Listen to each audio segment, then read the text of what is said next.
Hi and welcome back. In our previous exercise, we learned how to place equipment and equipment tags and nozzles. Today, we will learn how to add pipelines to connect the equipment and then add valves and reducers to the line to complete it. So, I've got my Plant 3D software running and I'm going to go to my project manager, click here, and then I'm going to open. I'm going to navigate over to my practice folder. So I'm going to my C drive, navigate over to my practice folder, and here I will open a file that's called place lines and inline components, and then I'm going to click on the project.xml and I'm going to click open.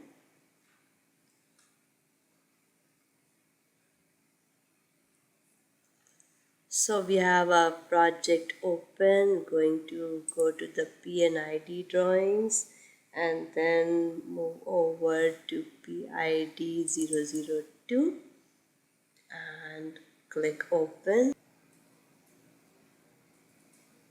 So in the workspace switching, I'm going to select PID PIP from the flyout.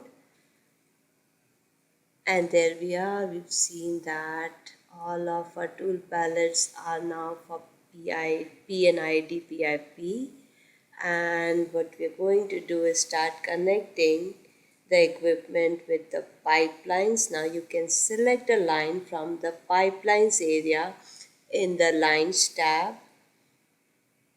So what I'm going to do is choose the primary line segment tool from the pipelines area, and here you will be prompted to select a start point. So I'm going to go above the tank, somewhere here above the midpoint of TK004. I'm going to start my first line, going to move forward here and come to the midpoint of TK005, and I'm going to click here to connect, and you can see that a nozzle was created automatically on the vessel and an arrow has appeared that shows the direction of flow. Now keep in mind that the direction of flow is determined by in the direction in which you move the cursor while creating the line. Another thing is that the way that you can tell the difference between a line connected to a component and a line which is not connected. So on selecting the line that is connected to the component,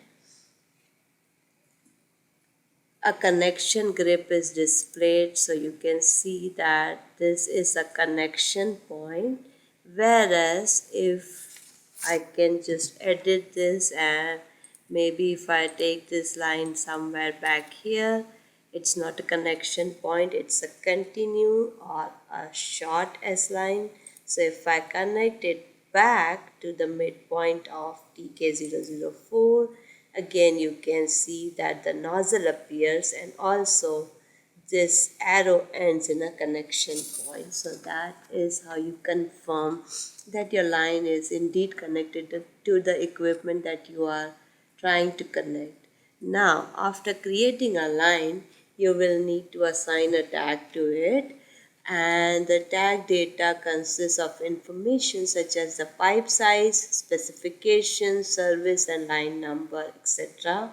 So I'm going to first select the line in order to assign the tag to it. So I'm going to right click on the line after I select it, and I'm going to say assign tag, and going to select the size here. So I'm going with the 6-inch size for the cold water. For the spec, I'm going to go with the stainless steel one HS01. For the pipeline group service, I'm going with CWS, which is the cooling water service. I'm going to go with the pipeline group number of 001, and I'm going to assign the tag, you can check or uncheck the place annotation tag after assigning tags and assign, and you can select the annotation position somewhere here. So it has assigned the size, service and spec tag to the line. So in a similar fashion, you can add the rest of the pipelines and connect all the equipment here. Now to add valves, so if you want to move from the lines tab to the valves, and then let's say we want to place a gate valve here, so we're going to come here and select a location on the line where you want to place the valve, and you can assign the tag to it. And let's say you wanted to do a check valve, so if we add a check valve right here, let's say here, and if I add a check valve here, you can see that the direction of the check valve is in the direction of flow, and you can add any other valves that are needed for this exercise.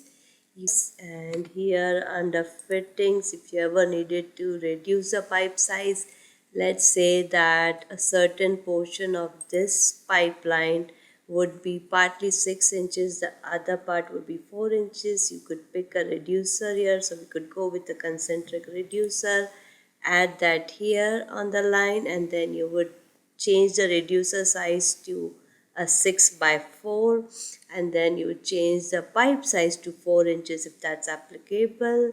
Then you've got a bunch of other things. You've got instruments here, you got some non-engineering. So if we were to say add a segment breaker, you could pick that and add the segment breaker somewhere here. You could use the off-page connectors and tie-in symbols, and then right here you have the drain connectors. And that's all in this exercise. Thank you for watching.